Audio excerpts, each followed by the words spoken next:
Some weeks back, I tasked Richmond Council's officers with a big ask. I asked them to undertake the first of its type in the country and to build a post-COVID transport action plan. The document's intent was to make sure that the changes taking place in our society were well reflected in terms of the Council's priorities for transport change. And I'm pleased to announce that progress on the document has been significant. Indeed, we now know the 3 priority areas that we wish to concentrate on, given the finite resources. The first of these would be to support our town centres. They've been important resources in terms of access to groceries and pharmaceuticals, and will continue to need to be supported, and residents will need to have their confidence built in terms of using them.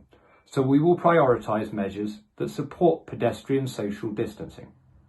The second area will be preparing for schools reopening. While they're not presently open, we aim to work with schools closely to ensure that the physical space outside them is as fit for purpose for social distancing as possible. And the third area is commuting. While not yet, many residents will need to return to places of work at some point in the future. And we will aim to provide the facilities to ensure that residents can choose to do that by means other than by car. And this will mean investing in the infrastructure that supports cycling particularly.